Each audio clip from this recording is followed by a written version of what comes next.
निरंजन अलख निरंजन ओम अलख निरंजन।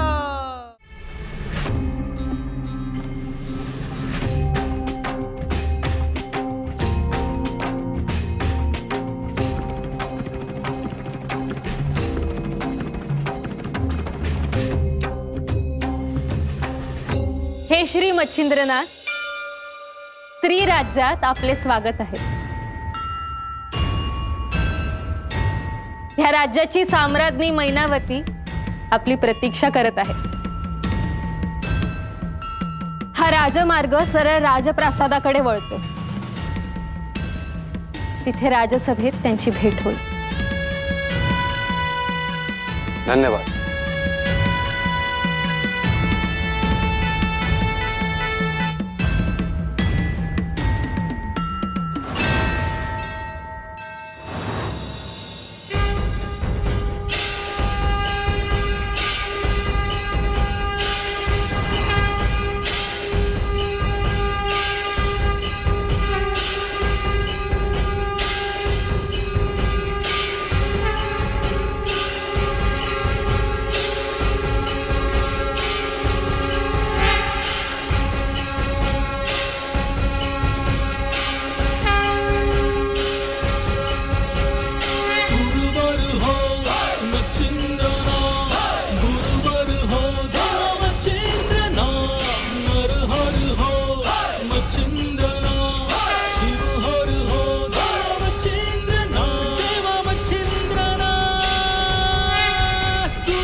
आपण श्री मच्छिंद्रनाथ आहात ना?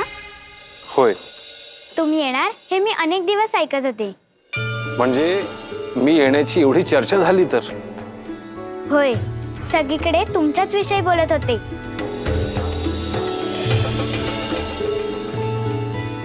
मला यायला विलंब झाला, कारण मी फार लांबवरचा प्रवास करत इथवर आलो आहे। मी तुम्हाला एक विचारू का?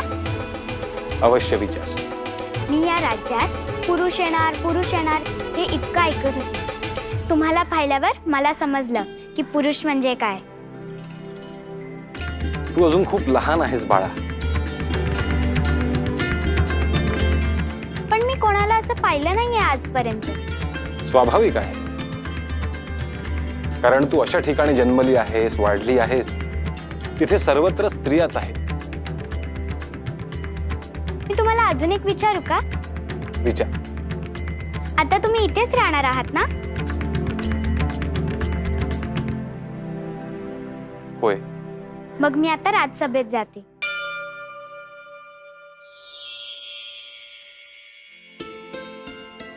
दुर्गा,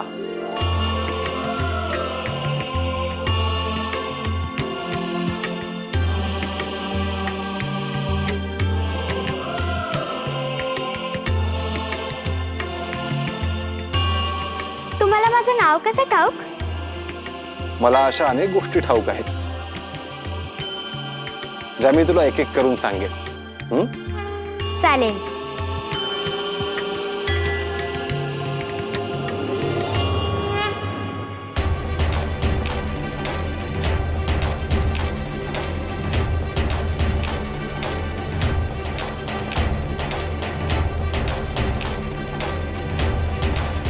गोरक्ष, ह्या लहान दुर्गाला पाहून मला जालंधर, गहिनी आणि तुझी आठवण झाली।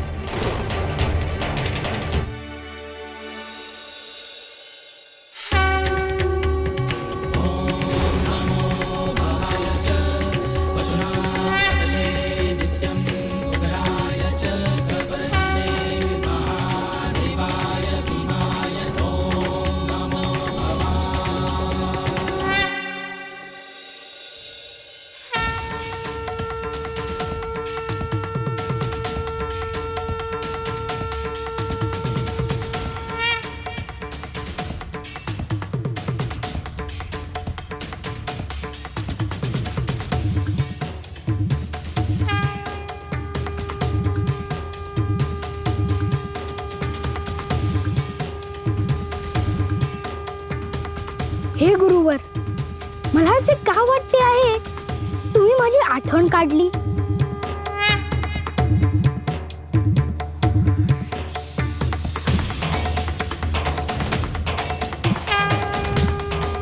तुम्ही कुठे आहात? खरं तर मी तुमची काळजी करणे हे योग्य नाही.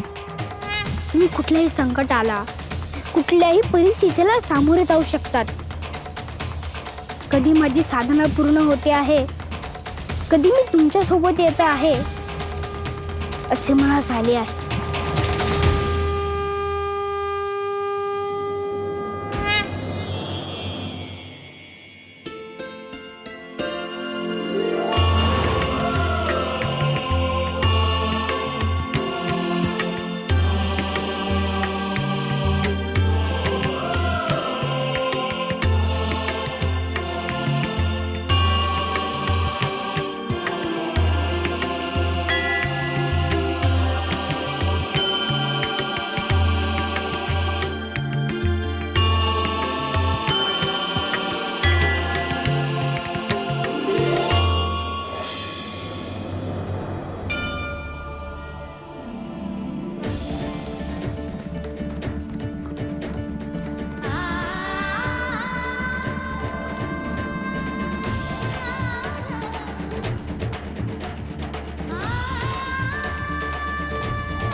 गोरक्ष, मी जे सांगितले होते ती घटिका जवळ आली.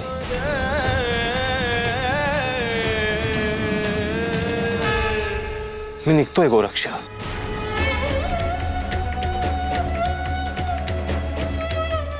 मला काहीच नाही बोलायचे.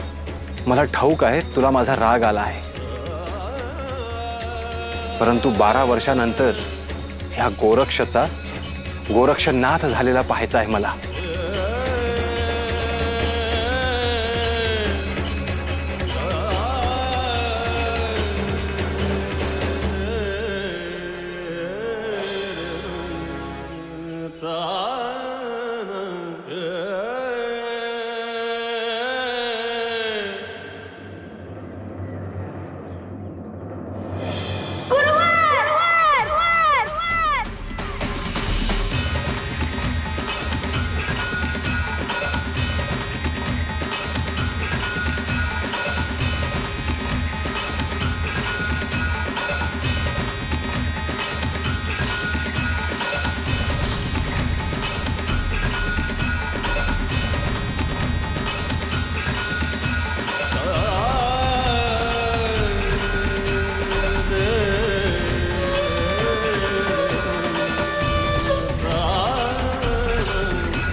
गोरक्ष, आता मीही मागे वळून पाहणार नाही आणि तूही मागे वळून पाहू नकोस.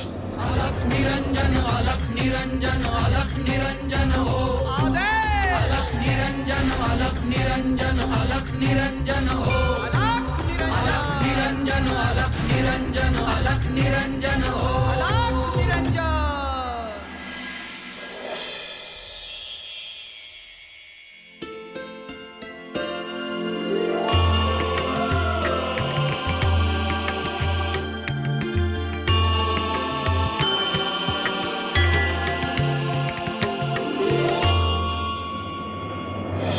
आता आपली भेट 12 वर्षानंतर,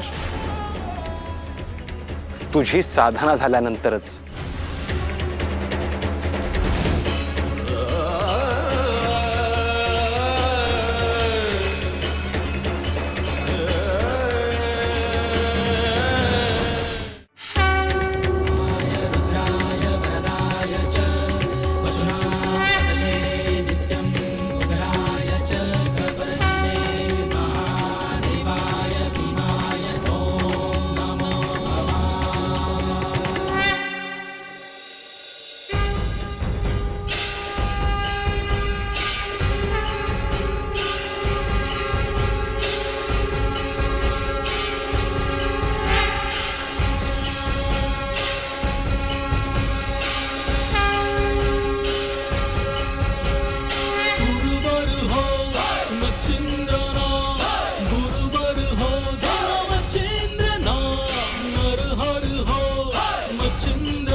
मच्छिंद्रनाथ, मैनावतीच्या या स्त्री राज्यात आपलं स्वागत आहे.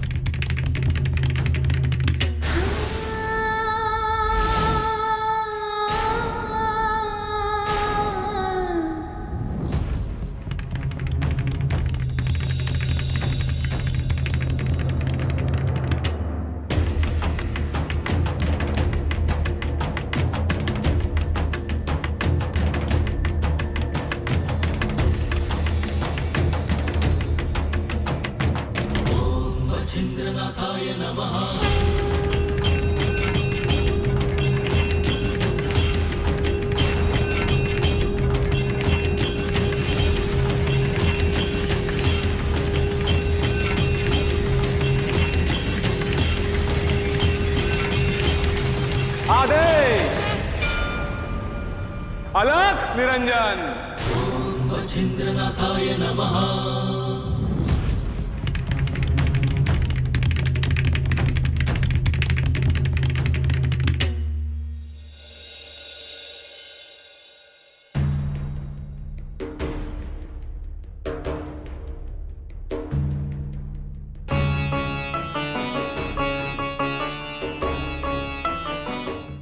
श्री हनुमंतरायांना मी प्रसन्न करून घेतले होते आणि त्यांना या स्त्री राज्यात यायला भाग पाडले. परंतु या स्त्री राज्याचे काही नियम त्यांनी स्वीकारले नाहीत.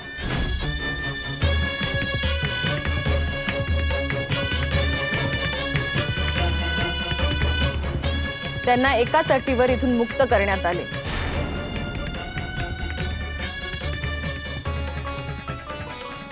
श्री हनुमंतरायांऐवजी तुम्ही या स्त्री राज्यात निवास कराल.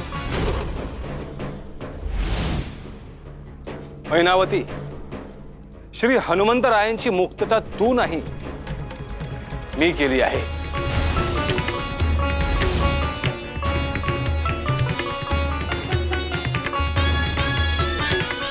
या स्त्री राज्यातले सगळे निर्णय मीच घेते.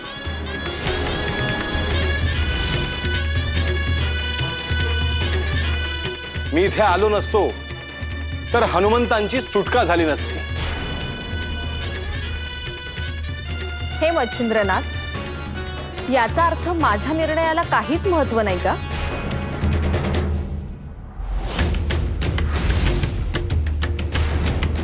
मैनावती, एका पुरुषाने ह्या स्त्री राज्यात यावे आणि राहावे हा हेतू सफल झाला ना, हे महत्वाचे.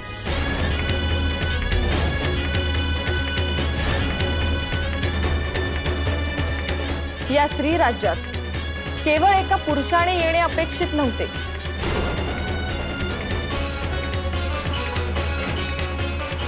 तर असा पुरुष अपेक्षित होता जो दिव्य असेल, अनेक शक्तींनी युक्त असेल.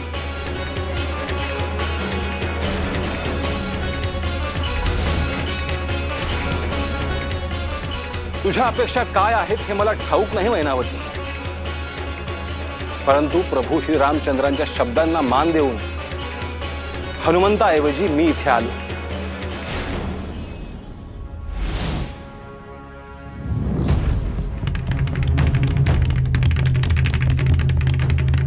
माझ्या काय अपेक्षा आहेत आणि काय इच्छा आहेत हे मी सांगेनच.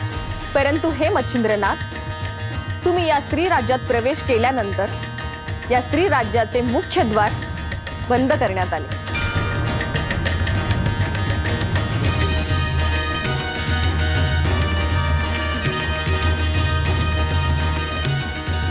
मी इथून जाऊ नये म्हणून का? अर्थातच श्री हनुमंतरायांना मुक्त करून मी जी चूक केलीये ती चूक मला पुन्हा करायची नाहीये.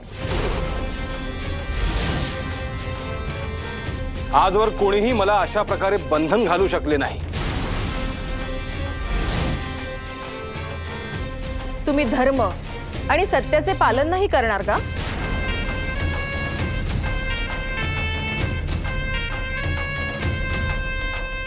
ते धर्म आणि सत्य काय आहे हे कोणीही मला सांगण्याची आवश्यकता नाही.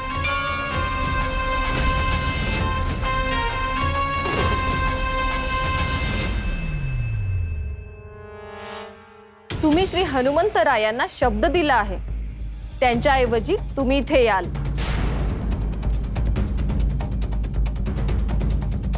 पर्यायाने हे वचन अप्रत्यक्षरित्या तुम्ही प्रभू रामचंद्रांना आणि सीतामाईंना दिले आहे.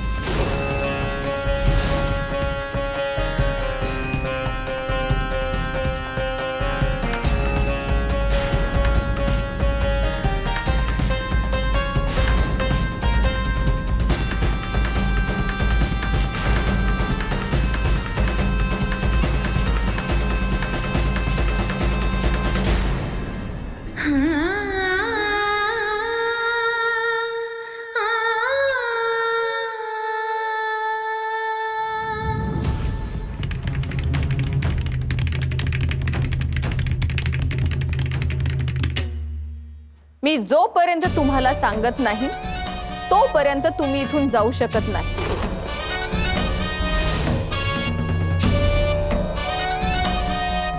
तुमचे इथून जाणे न जाणे हे केवळ माझ्या हातात आहे.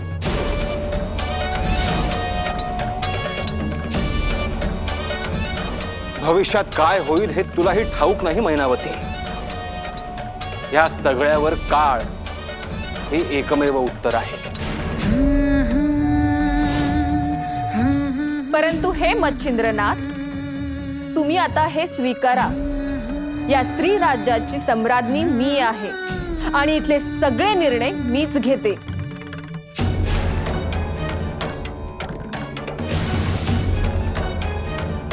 ह्या स्त्री राज्यात स्वागत करण्याची हीच पद्धत आहे का?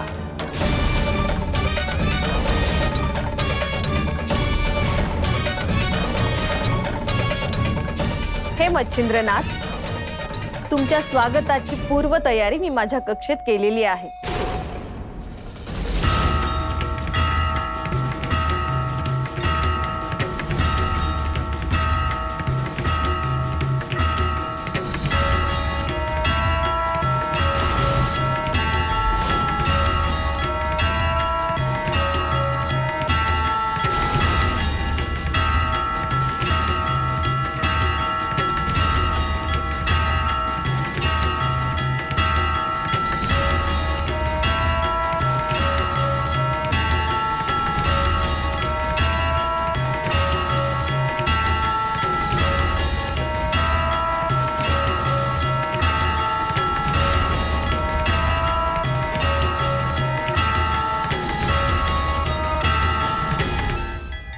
आपण माझ्या सोबत चलावे.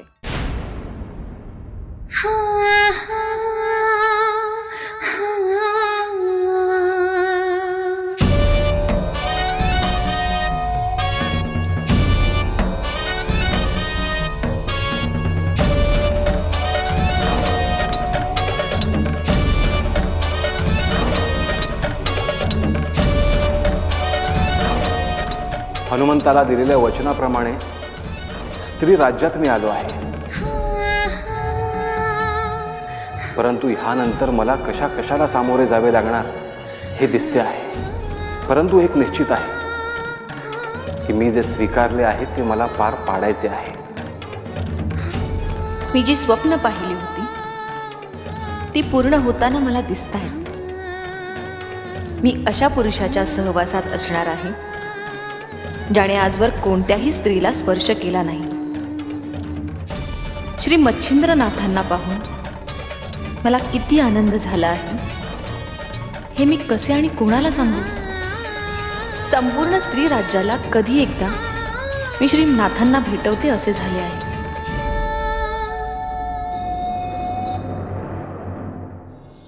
रोहिणी, पूजेची पूर्वतयारी केली त्यात काही कमी नाही ना?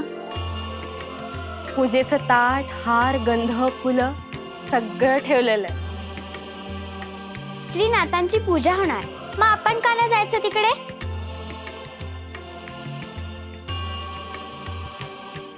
कारण तिथे श्री मैनावती देवी स्वतः नाथांची पूजा करणार. पण पूजा कशी करतात मला बघायची आहे. जा मग. खरंच? मग मी जाते. ए वेडी, थांब थांब. काही कळत नाही हिला. तुम्ही हसायला का लागलात? आता ध्यानात ठेव, श्रीनाथ आणि मैनावती देवी जिथं असतील ना तिथे लुडबुड नाही करायची. मी तर करणार.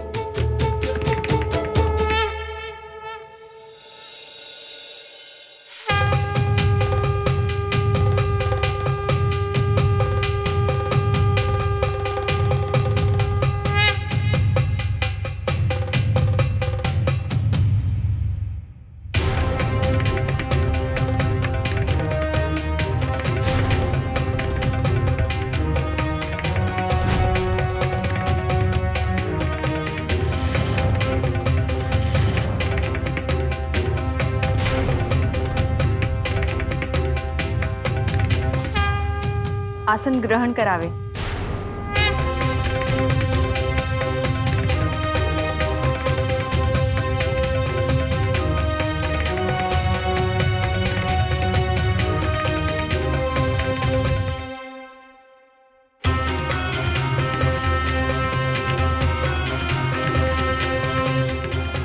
राज्यसभेत मी तुम्हाला जे काही बोलले त्याचा राग तर नाही आला ना तुम्हाला?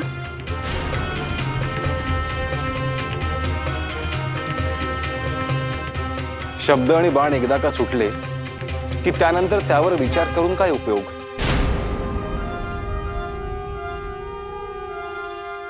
याचा अर्थ तुम्ही माझ्यावरती रागावलात.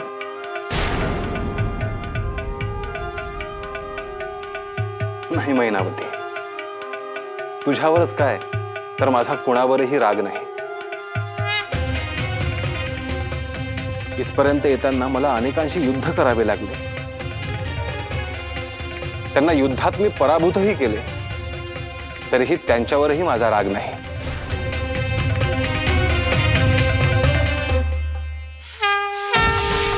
माझ्या कार्यात वेताळांचाही अडथळा आला, परंतु त्यांच्याशी युद्ध करून मी त्यांना शरण आणले. परंतु श्री दत्त महाराज आणि श्री महादेव यांच्या आशीर्वादाने प्रत्येक संकट मी परतवून लावले आणि त्यांना माझ्या कार्यात अनुकूल करून घेतले.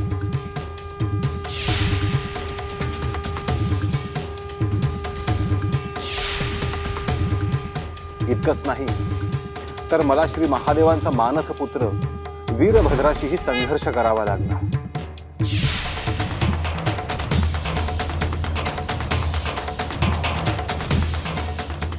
माझी इच्छा आहे म्हणून तरी आसन ग्रहण करावे.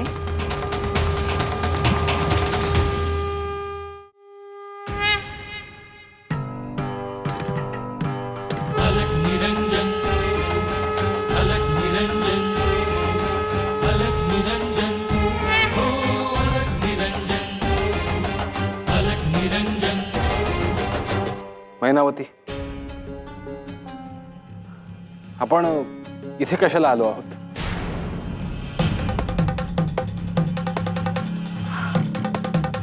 अर्थात आपले पाद्यपूजन करायला. परंतु ह्या उपचारांची आवश्यकता नाही. असे का म्हणता आहात? तुझी इच्छा होती त्याप्रमाणे मी इथे आलो आहे. यापेक्षा आणखीन काय हवं तुला? मला काय हवे आहे हे मी तुम्हाला सांगेनच. या स्त्री राज्यात कोणीही अतिथी येत नाही. इथे मात्र माझ्या इच्छेप्रमाणे तुम्ही आला आहात,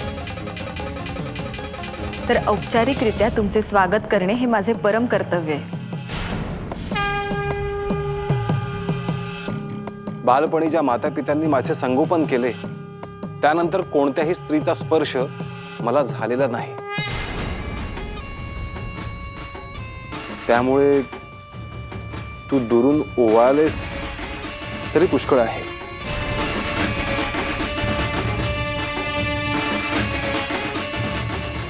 हे मच्छिंद्रनाथ, ज्या शिवाची तुम्ही आराधना करता तो शिवही शक्तीशिवाय अपूर्ण आहे.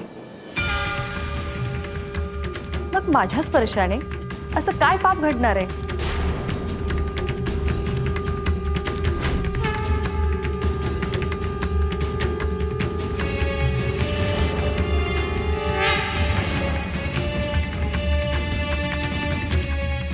या क्षणी माझ्या मनात तुमच्याविषयी अत्यंत आदर आणि भक्तिभाव आहे.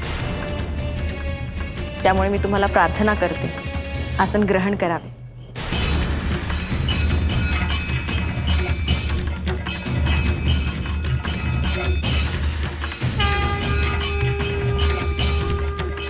पहिला नियम तुझ्यामुळे मला मोडावा लागतो आहे.